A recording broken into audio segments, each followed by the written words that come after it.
Bueno, queridos hermanos, nuevamente en este segundo encuentro que vamos a disfrutar de estas 7 semanas con Cristo.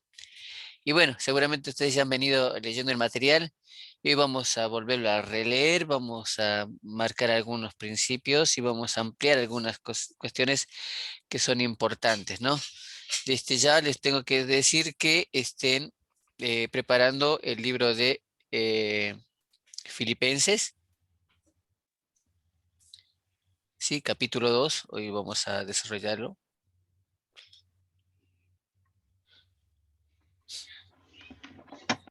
Y bueno, dicho esto, vamos a compartir con ustedes la pantalla. ¿Se acuerdan que en el primer encuentro habíamos hablado de los principios a los cuales, digamos, nos llevan este discipulado, ¿no? A lo esencial, lo básico y lo esencial, ¿no? Básico de saber que Jesucristo es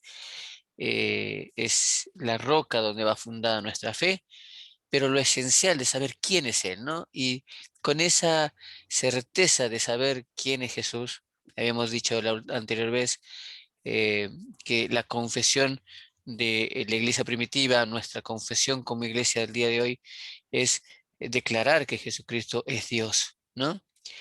Y saber que si bien se manifiesta en Padre, Hijo y Espíritu Santo, tanto el Padre como el Espíritu Santo apuntan hacia la obra redentora de Jesucristo. Por eso que es importante hablar de este tema y tener esa esencia, esa base, ¿no?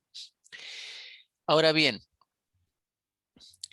también habíamos visto, y comparto ahora sí pantalla con ustedes, que íbamos a entrar a el segundo encuentro, ¿no? Y en el segundo encuentro, ¿no? Vamos a desarrollar lo siguiente.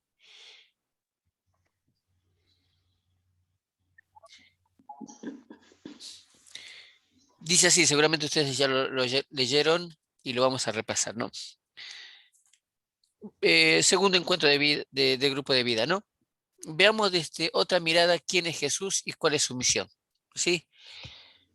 Porque ahora, sabiendo, digamos, el carácter que tiene de Dios mismo Jesús, ahora vamos a tener otra mirada, otra perspectiva y vamos a ver su misión, ¿no? Porque si Jesús es Dios, ¿para qué vino a la tierra? ¿Cuál es la misión de Dios, ¿no?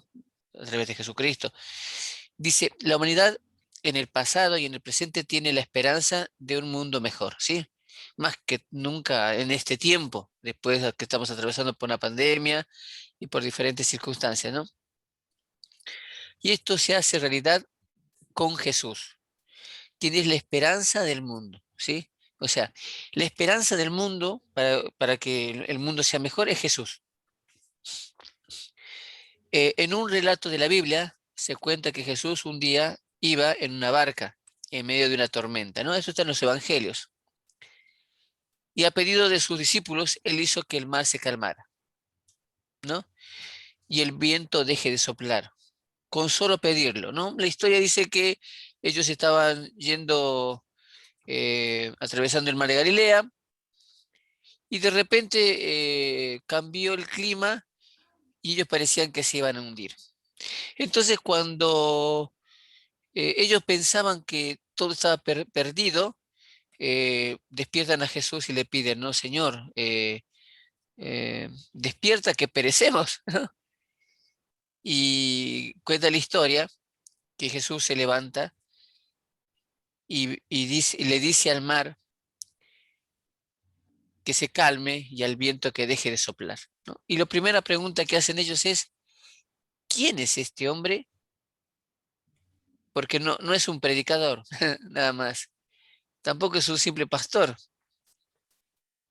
Es alguien que le dice al mar que se calme y se calma, y al viento que deje de soplar y deja de soplar.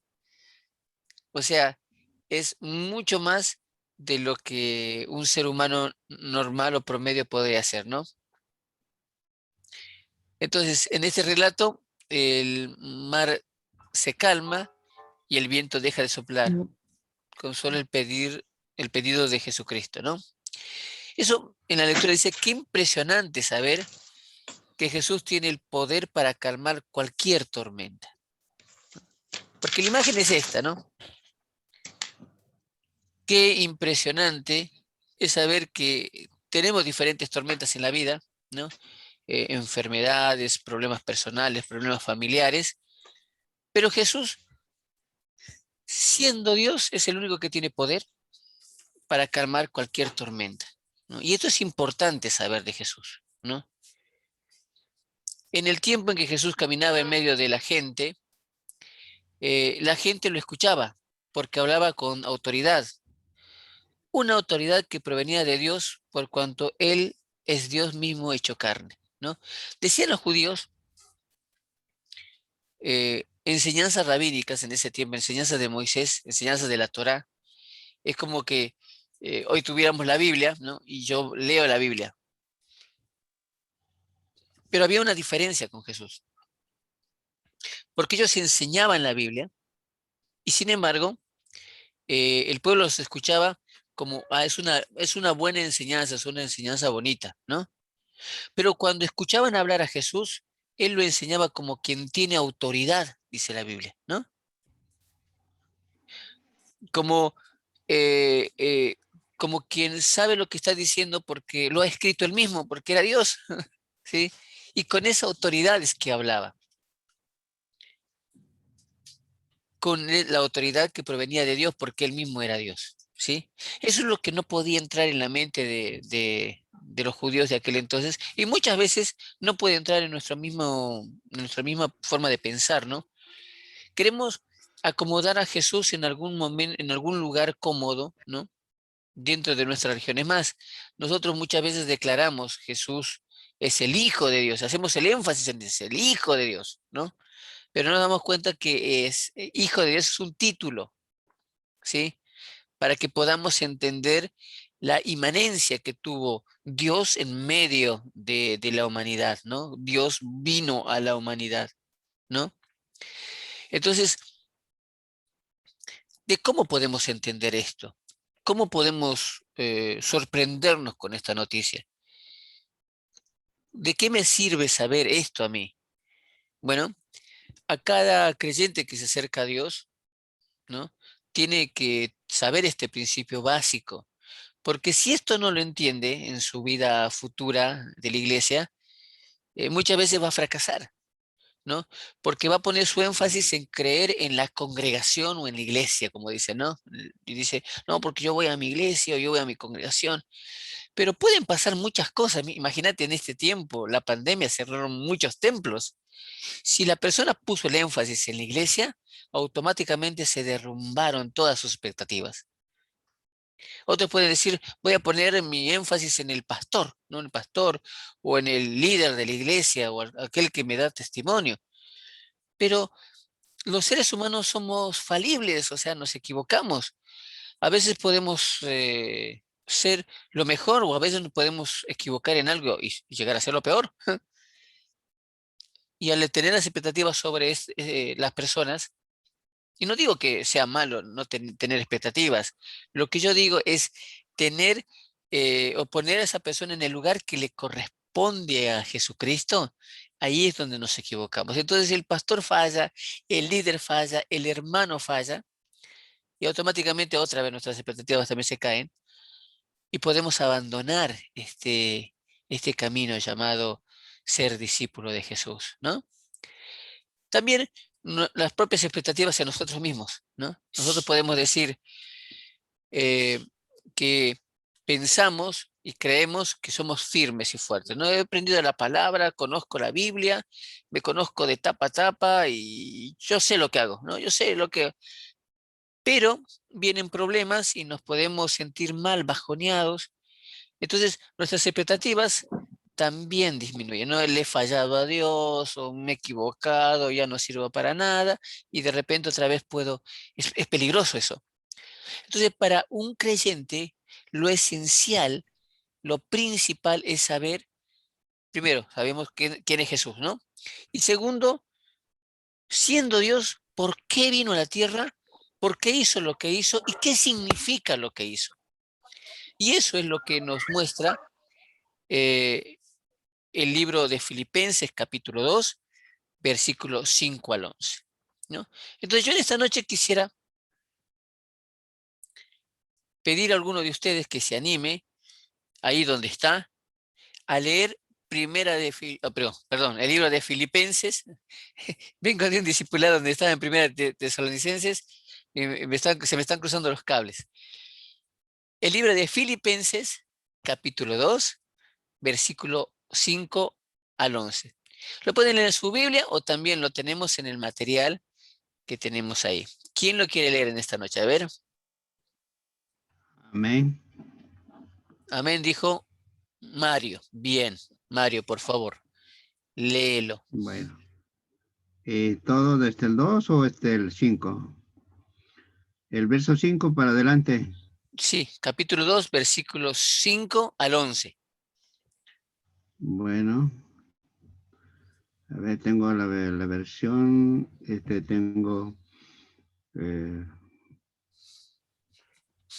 bueno, ¿dónde está? 2, 3, 4, 5, ahí está.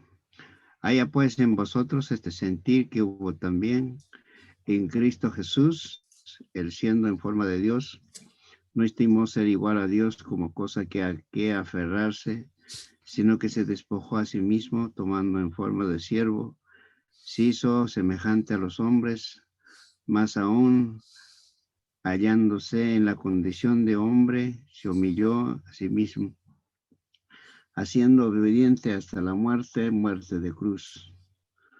Por eso Dios también lo exaltó sobre todas las cosas, se le dio un nombre que es sobre todo nombre, para que en el nombre de Jesús se doble toda rodilla los que están en los cielos, en la tierra, debajo de la tierra.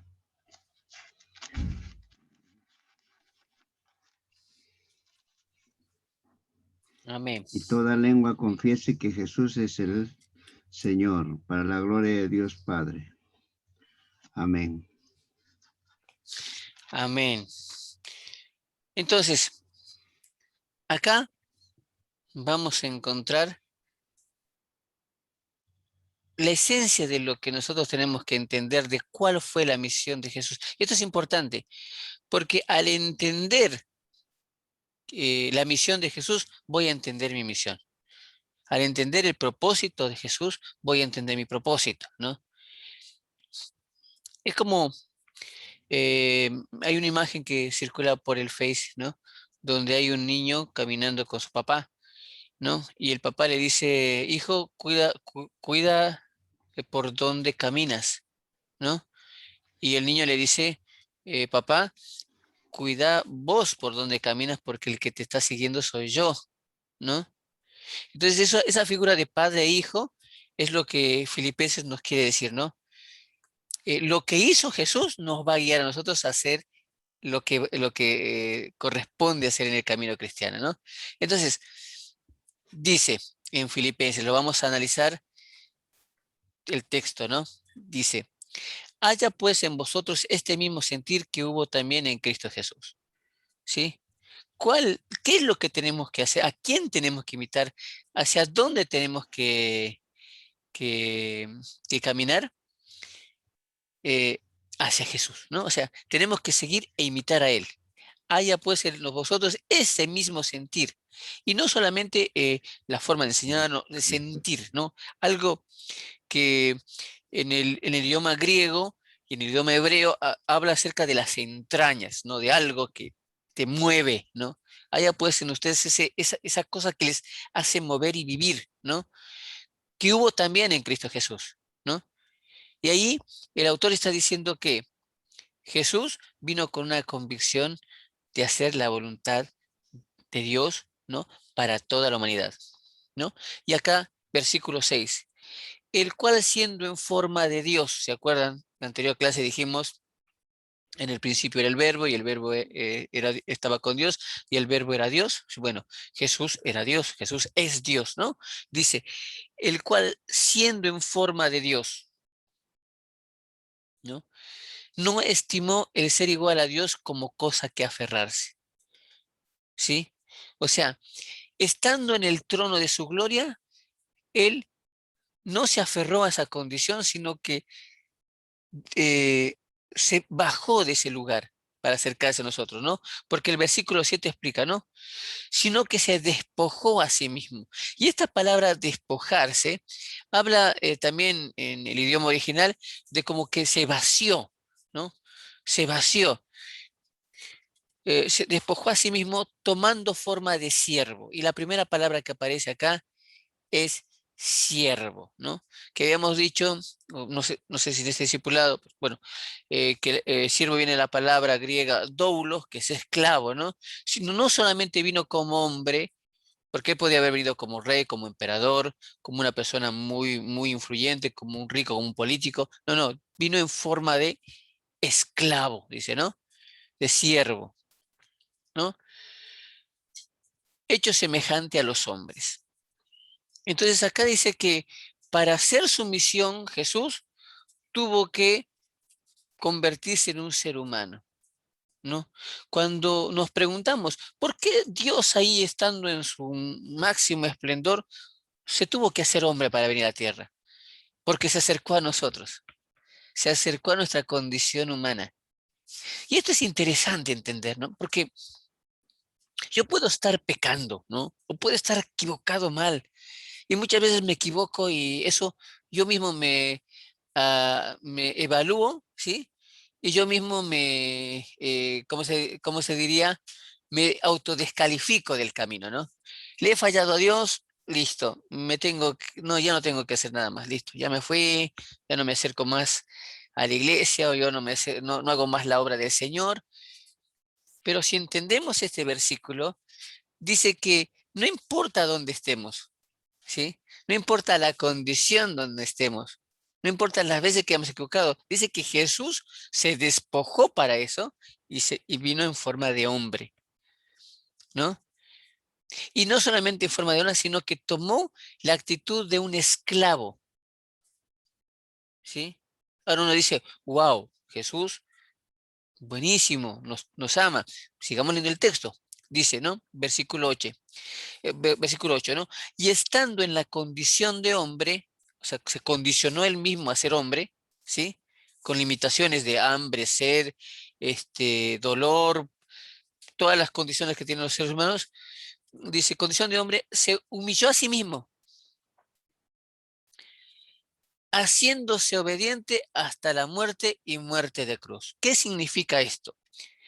Era Dios, es Dios, pero bajó a la tierra en condición de hombre, ¿sí? Pero no solamente en condición de hombre, sino que se humilló y se puso en condición de esclavo, ¿sí? Y uno dice, bueno, esa es la humillación máxima. No, ¿y saben qué? Se humilló mucho más y se puso en la condición del peor de los delincuentes.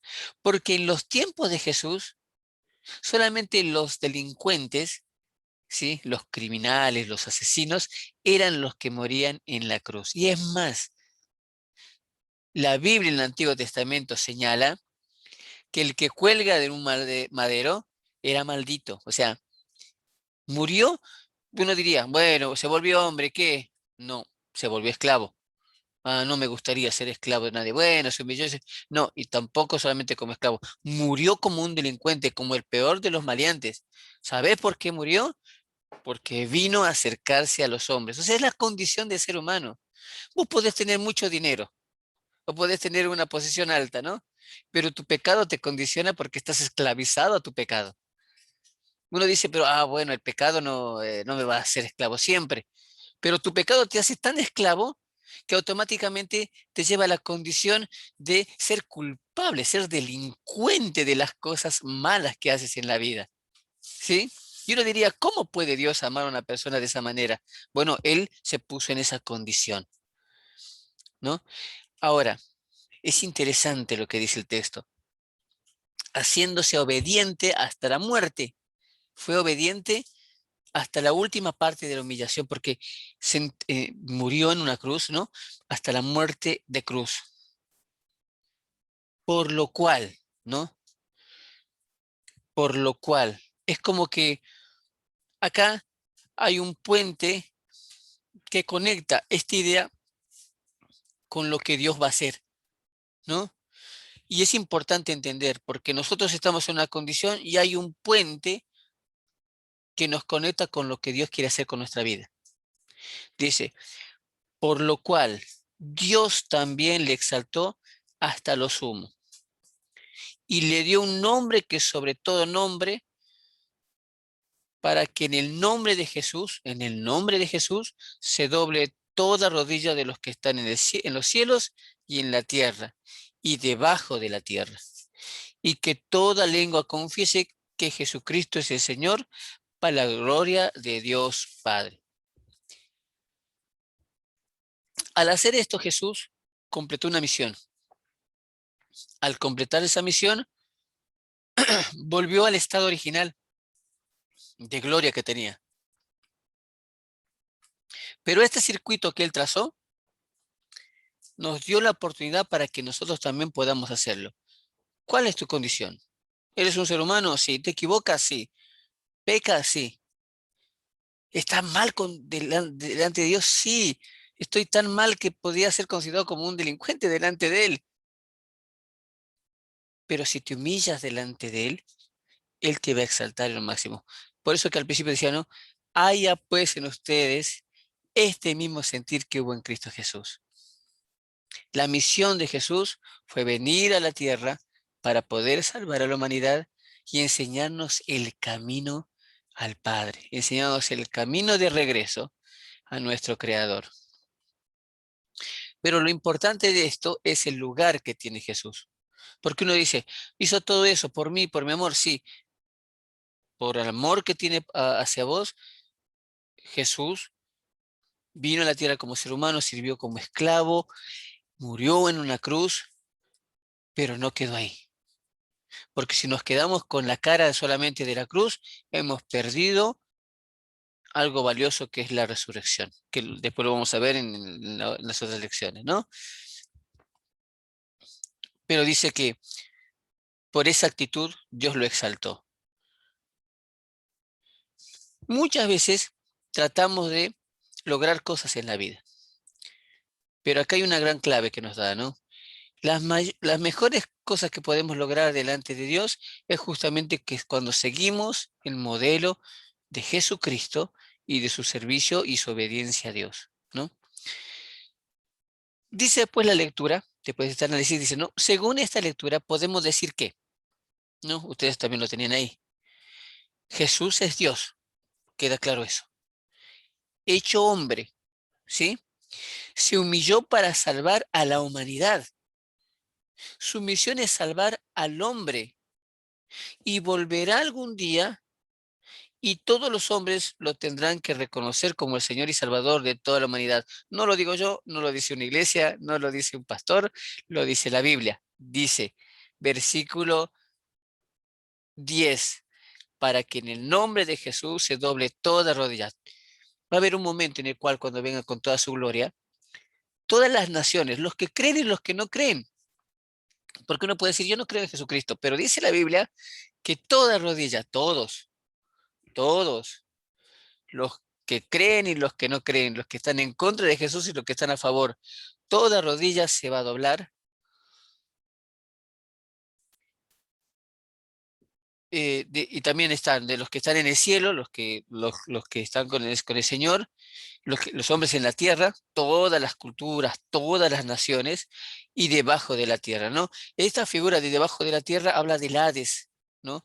Que significa el lugar de los muertos, el lugar de la perdición, que sería, se puede decir el infierno, no toda rodilla, Satanás, sus demonios, todos se van a humillar delante de él, se van a doblegar ante él. Y dice, y toda lengua confiese que Jesucristo es el Señor. Todos van a confesar eso.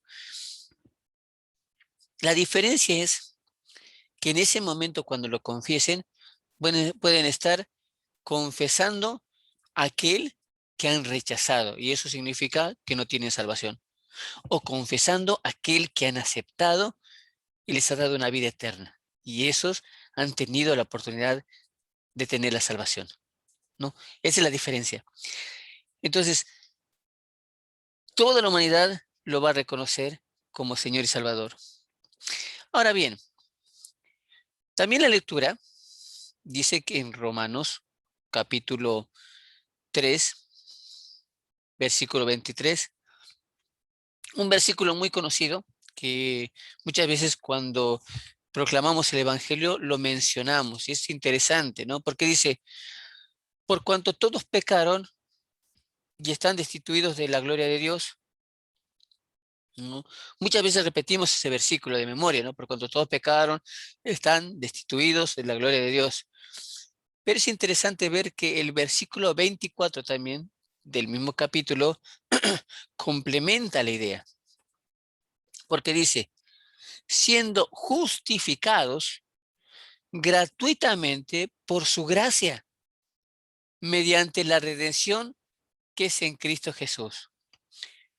Gracia es un regalo inmerecido. Redención es alguien que compró tu vida, alguien que pagó. La figura de redentor es aquel que dice, ¿cuánto debe este esclavo? O ¿cuánto vale este esclavo? Y le dicen por ahí, qué sé yo, 100 monedas de oro, y yo las pago. Entonces dice, bueno, anda con tu amo, que él es tu redentor. Jesús dijo, ¿cuánto debe Abraham? ¿Cuánto debe Marco? ¿Cuánto debe Mario? ¿Cuánto debe Esther? ¿Cuánto debe Verónica? ¿Cuánto debe Sonia? Y dice, no, el pecado, no puedes, bueno, toma mi vida, yo la pongo. Y es ahí donde tuvieron que decir, bueno, la vida le pertenece a Jesús. El momento en que aceptamos a Jesucristo como nuestro Señor y Salvador, Él nos acepta por gracia, nos regala esa oportunidad. Y cuando nosotros le decimos que sí, automáticamente nos compra con el sacrificio en la cruz. Entonces, también Romanos 6:23 dice lo siguiente, porque la paga del pecado es muerte, ¿no? Y eso esa sería la mirada negativa, porque digamos, sí, la paga del pecado es muerte, todos hemos pecado. Pero siempre nos olvidamos de la segunda parte, porque el mismo versículo dice, mas la dádiva de Dios es vida eterna en Cristo Jesús, Señor nuestro. Me corresponde pagar por mi pecado, pero el regalo que Dios me da, porque dádiva es regalo, es vida eterna en Cristo Jesús, Señor nuestro. Y esto me hace acordar al pasaje del Antiguo Testamento donde Moisés habla al pueblo de Dios y le dice, hoy Dios nos da a elegir entre la vida y la muerte. ¿Sí? Mas Dios muestra, perdón, porque la paga del pecado es muerte, ¿no? El camino de la muerte, ¿no? Mas la dádiva de Dios es vida eterna, el camino de la vida. Se vuelve a repetir lo que Moisés dijo al pueblo en el Antiguo Testamento, hoy en el Nuevo Testamento, Dios le da a toda la humanidad. Estás en pecado, estás alejado de Dios, ese es el camino de la muerte. ¿Te quieres quedar ahí? Es tu decisión. Pero Dios te da un regalo en Cristo Jesús para que tengas el camino de la vida. Tú toma la decisión. Ahora bien, dice la misma lectura, ¿cómo podemos leer? Perdón, como podemos leer, entendemos que todo ser humano ha pecado contra Dios. Eso tenemos que tenerlo claro. El pecado no es solo un asunto de robar, mentir, ser inmoral, etcétera, ¿no? Porque a veces dicen, no, porque aquel es pecador porque es borracho o aquel es pecador porque roba. Dice la Biblia que todos somos pecadores. Un vaso de agua, por favor. Disculpe. Eh, ando un poco congestionado hoy, pero bueno, retomando. Como podemos entender, o como podemos leer, entendemos que todo ser humano ha pecado contra Dios. El pecado no es solo un asunto de robar, mentir, ser inmoral, etcétera. Estas cosas son actitudes producidas por el pecado. El pecar es ir en contra de la voluntad de Dios, ¿sí?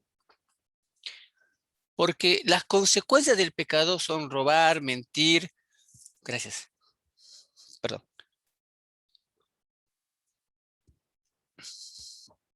Ahora sí, las consecuencias del pecado son robar, mentir, hacer cosas malas. Son actitudes producidas por el pecado en mi vida. El pecar es ir en contra de la voluntad de Dios.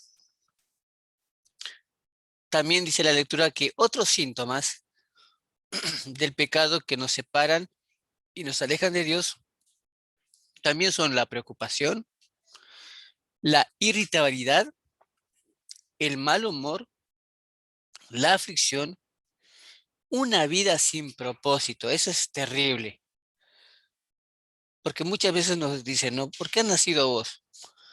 No sé, yo vine a la tierra y es más, hay situaciones difíciles, porque a veces hay personas que cuentan y dicen, no, mis papás me dijeron que fue un accidente, no estaba programado, no estaba programada, ¿no? O mi mamá me crió porque era madre soltera, mi padre me abandonó, o sea, mi padre tampoco sabía que existía. O algunos pueden decir, no, la verdad yo no conocí ni a mi papá ni a mi mamá, fui adoptado. Pero la Biblia dice que vivir una vida sin propósito también es pecado. Porque si sabemos que Dios nos amó tanto que se hizo hombre y se hizo esclavo y murió como si fuera el peor de los delincuentes, y eso que hizo no nos mueve para nada para cambiar nuestra vida y buscar ese propósito, es pecado. Por eso que la humanidad está como está, porque rechazan a aquel que puede darles un propósito y una vida mejor. El pecar es ir en contra de la voluntad de Dios.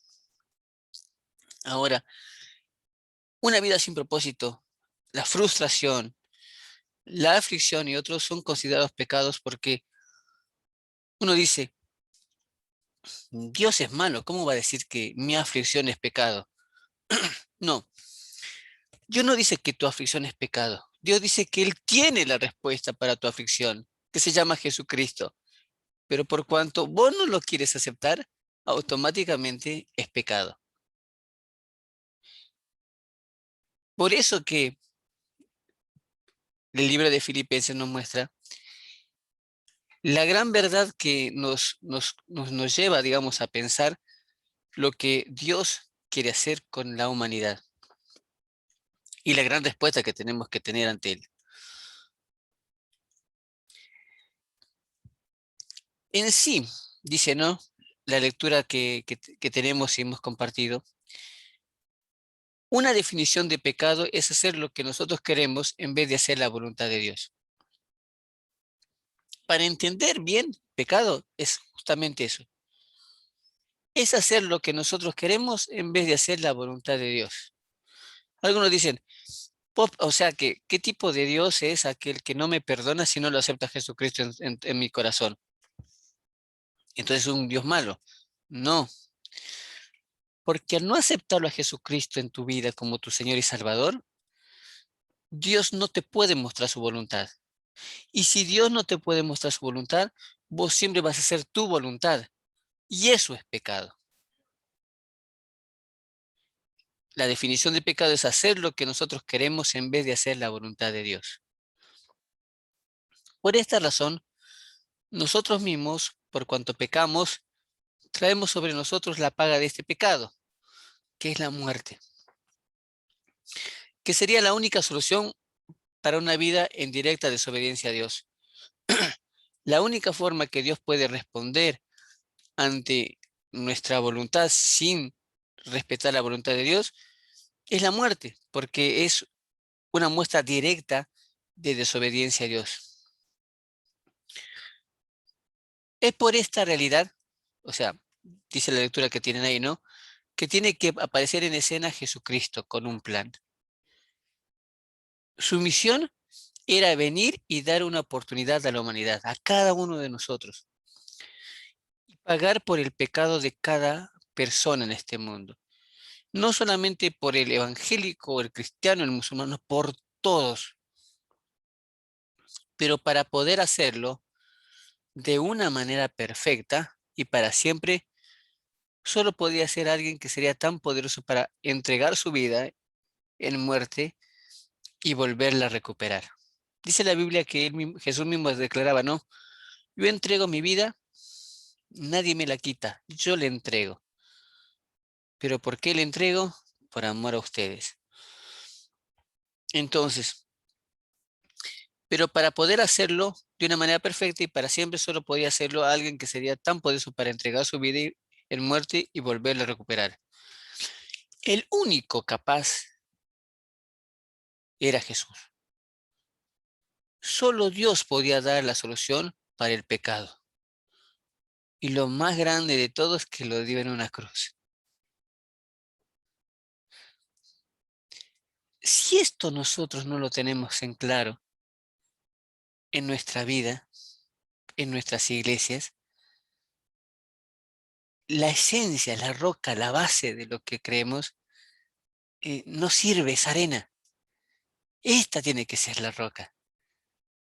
Esto es lo que a mí me mantiene firme.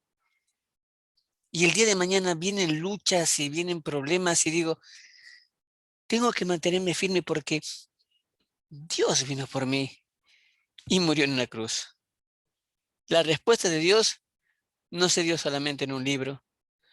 La respuesta de Dios no se dio en una religión. La respuesta de Dios se dio en una cruz.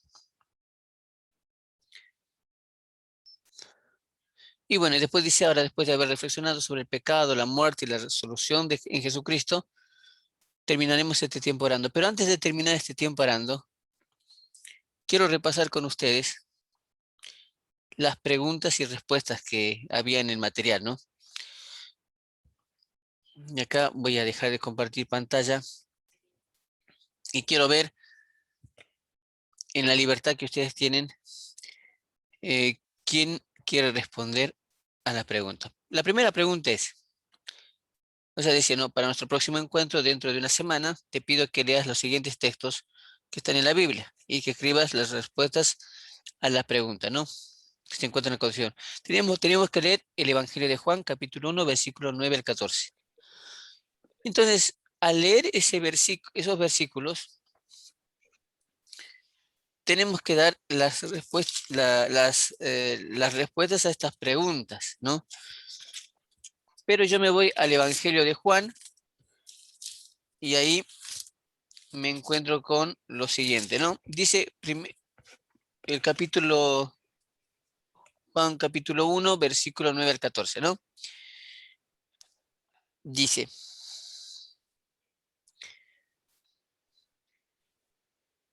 ¿me siguen hasta ahí?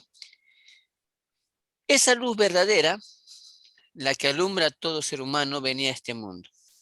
El que era la luz ya estaba en el mundo y el mundo fue creado por medio de él, pero el mundo no lo conoció. Vino a lo que era suyo, pero los suyos no lo recibieron. Mas a cuanto lo recibieron, a los que creen en su nombre, les dio el derecho de ser hijos de Dios. Estos no nacen de la sangre, ni por deseos naturales, ni por voluntad humana, sino que nacen de Dios.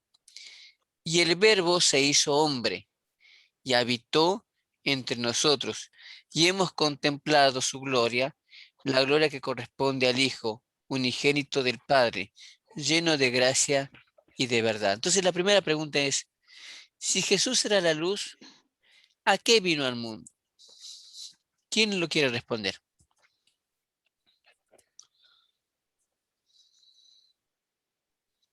Ahí está Lidia. Bien.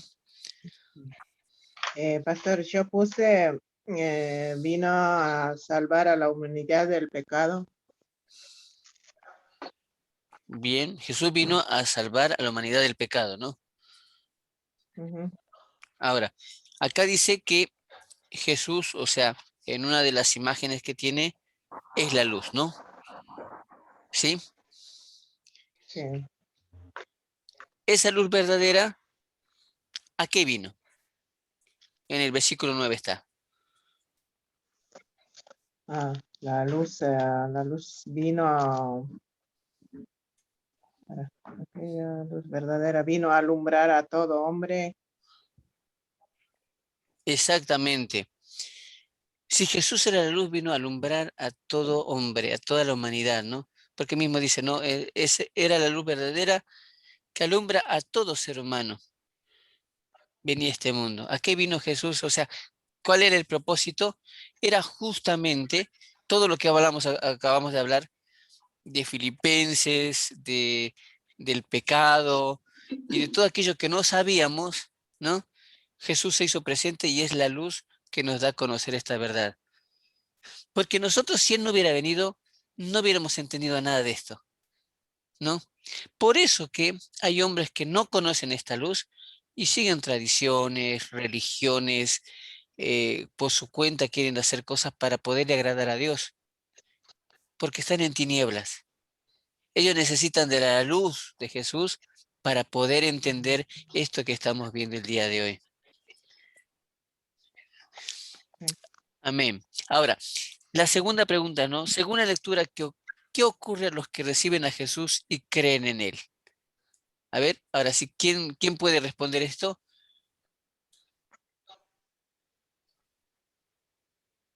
¿Son hechos Verónica. hijos de Dios? Sí, Sí, yo amén. puse son hijos de Dios. Exactamente. Es más a todos los que le recibieron, dice, ¿no? A los que creen en su nombre. Les dio el derecho, les da otra autoridad, les dio el regalo de ser hechos hijos de Dios, ¿no? Y ahí hay dos palabras, ¿no? Los que lo recibieron y los que los creyeron, ¿no? Recibir y creer. Dos acciones que tienen que ver con lo que yo tengo que hacer. Dios ya lo hizo todo. Jesús lo hizo todo. Lo que está esperando de mí es que lo reciba. A veces recibimos el mensaje, recibimos el evangelio, llega a nuestra mente, a nuestro corazón. Pero después, cuando las cosas se ponen difíciles o cuando no entendemos ciertas cosas, ahí es donde tenemos que aplicar creer, ¿sí? Y si, porque algunos dicen, no, yo lo he recibido, un día estaba en la calle, me ha agarrado el hermano, qué sé yo, hermano Severo estaba en la plaza y me ha agarrado y me ha dicho, vamos a hacer, no, me ha evangelizado y me ha hecho hacer una oración de fe, ¿sí? Ya lo he recibido, ¿no? Repite conmigo, yo recibo a Jesucristo en mi corazón, amén, amén, listo, ya lo he recibido. ¿Eres hijo? Y sí, dice, no, la Biblia dice, más a todos los que le recibieron, ¿bien? A los que creen en su nombre. Y creer es una acción que conlleva entrega, ¿no? Decíamos, y no solamente, no es ese creer que conocemos, ¿no? Che, mañana, perdón, ¿eh? Che, mañana lloverá, sí, yo creo que sí, no, es uno creer así más o menos, ¿no? El creer que involucra acá, que dice la Biblia, es un creer activo, un creer tremendo, un creer de decir, a ver, mañana llueve, sí. ¿Y crees que va a llover? Sí, mira, me tiro por la ventana si no llueve, ¿no? Un creer así, ¿no? Es un creer con todo. Ahí es donde somos hechos hijos de Dios. Por eso la realidad muchas veces de la vida de creyentes en nuestras iglesias, ¿no? Está llena de personas que lo han aceptado. Pero ¿cuántos realmente creen? Y para estar firmes tenemos que aceptar y creer. Y eso es lo que nos hace hijos de Dios, hijas de Dios. Gracias, Verónica. Ahora, dice la otra pregunta, ¿no? Volvamos a leer, dice, ¿no? Romanos 3:23. Dice, por cuanto todos pecaron y están destituidos de la gloria de Dios. Entendiendo que destituidos es estar fuera, ¿no? O sea, me sacaron de la presencia de Dios. ¿Qué entiendes de esta lectura? ¿Qué entendieron por cuanto todos pecaron y están destituidos de la gloria de Dios? A ver, ¿quién lo quiere responder? Hermana Esther, bien, está desmuteada. Sí. Bien, Bueno, yo puse por nuestra naturaleza de pecados, estamos fuera de la gloria de Dios. bien, buenísimo. Es así. O sea, el texto entiende que por nuestra naturaleza pecaminosa estamos fuera de la gloria de Dios, ¿no? Amén. Ahora, hay algo, ahí alguien escribió algo, vamos a leerlo, perdón, es Florencia, ¿sí? Separados de la gracia de Dios. Bien, Florencia, gracias. Ahora, lo que dijo el hermano Esther es interesante, ¿no? Porque uno puede pensar, estoy lejos de Dios. Y bueno, Dios está ahí con su club, ¿no?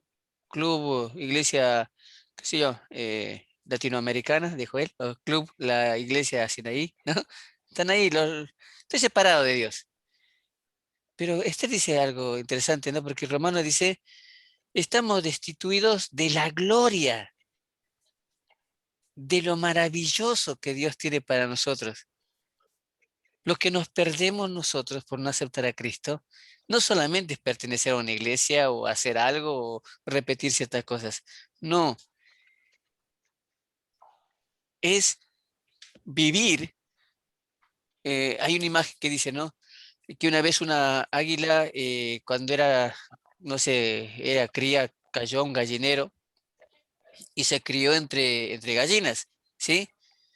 Y cuando creció, ¿qué piensan ustedes? Se creía gallina, ¿no? Y dice que cada vez que veía el cielo que pasaban patos, cosas volando, decía, ay, cómo no me gustaría volar, decía el águila.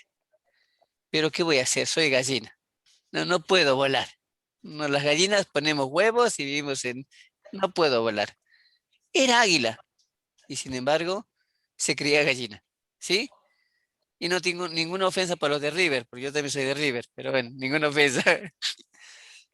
¿Qué quiere decir esto? Que la causa del pecado nos ha puesto en un corral, ¿sí? La gloria de Dios son los aires y todos los que vuelan. Y a veces nos decimos, yo no puedo volar. Sí, ¿por qué no puedes volar? Por el pecado. Y nos destituye de poder volar como un águila.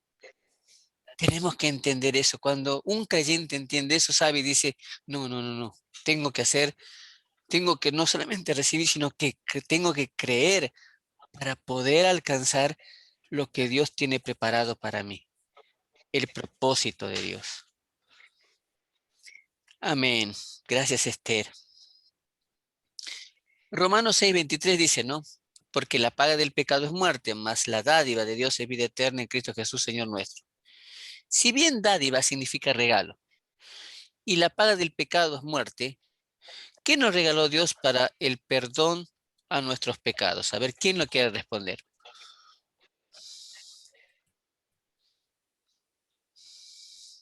Buenas noches con todos. A ver, le contesto, pastor. Sí, sí. ¿Me escucha? Mire, yo puse, Dios nos regala la vida eterna.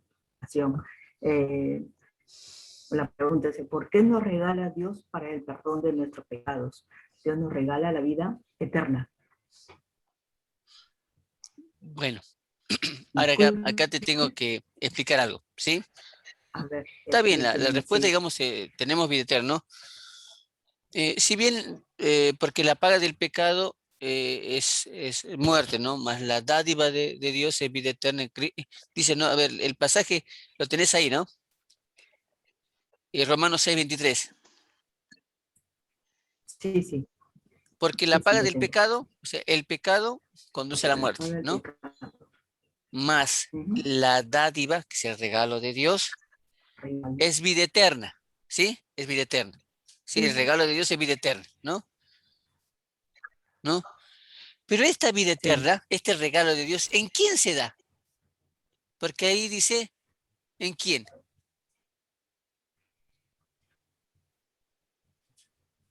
En Cristo, Señor nuestro. Amén. Entonces, ¿cuál es el regalo de Dios? Es la vida eterna en Cristo Jesús. Esa sería la respuesta completa. Señor nuestro. Y eso no puede ir separado, porque a veces lo podemos separar nosotros. ¿Quién va a ir al cielo? Amén, decimos. ¿Quién tiene vida eterna? Amén. Y en la semana, che, ¿y Jesús? No sé dónde estará Jesús. Yo tengo la vida eterna más. No. La vida del creyente es decir, vida eterna en Cristo Jesús. Yo voy a poder ser salvo cuando Jesús esté ahí, en todo momento. Porque si entendemos mal esto, como le decía, podemos creer mal una religión, ¿no? Digamos, decir, yo ya tengo la vida eterna, ¿por qué? Porque asisto el domingo, porque una vez he dicho, acepto a Jesucristo en mi corazón, porque leo la Biblia, porque canto, porque soy pastor, porque soy líder, entonces ya tengo la vida eterna. Pero mi vida, en mi vida, tiene que estar Jesús. Por eso, digamos, vida eterna en Cristo Jesús. Y esto es algo que parece sencillo, pero no se habla en nuestras iglesias. Se habla de la vida eterna, se habla de cuánto vamos a estar ahí, calles de oro, mar de cristal, que vamos a estar todos ahí, nos vamos a gozar. Los de alabanza dicen, ahí va a ser nuestro ministerio eterno, todo el día cantando. Ya no va a haber el pastor que predique, nosotros vamos a cantar, va a decir, ¿no? Y todos contentos ahí. ¿Y Jesús dónde está? Porque yo me pregunto, ¿no? Vamos a estar ahí. ¿Y Jesús dónde va? Va a estar en medio nuestro, va a estar con nosotros. Entonces, en esta tierra también. Yo que me he regalado la vida eterna en Cristo Jesús, me corrige al momento. Que no se te olvide, en Cristo Jesús. Mientras estés en Cristo Jesús, la vida eterna es tuya. Deja a Cristo Jesús. Aparta, no le des el lugar a Cristo Jesús, está corriendo peligro tu vida eterna. Por eso, que aunque parece algo básico, es algo importante. La misión de Jesús fue venir a la tierra en condición de hombre, morir por nuestros pecados y darnos la vida eterna en Él. Esa es la misión. Y nosotros tenemos que tener ese mismo sentir que tuvo Cristo Jesús. Nos tenemos que despojar, tenemos que ser servidores, tenemos que darnos a otros para que también puedan conocer a este Jesús que predicamos. Amén. Amén. Bueno, ¿alguna pregunta? Amén.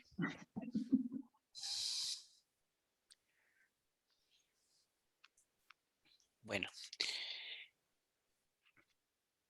con esto finalizamos la unidad 2, ¿sí? De las 7 semanas con Cristo. Ahora vamos a cerrar este tiempo de grabación para poder pasar después a través de los medios y que otros también puedan tener esta grabación, ¿sí? Gracias por su tiempo y bueno, ahora cortamos la grabación para que podamos despedirnos después, ¿sí?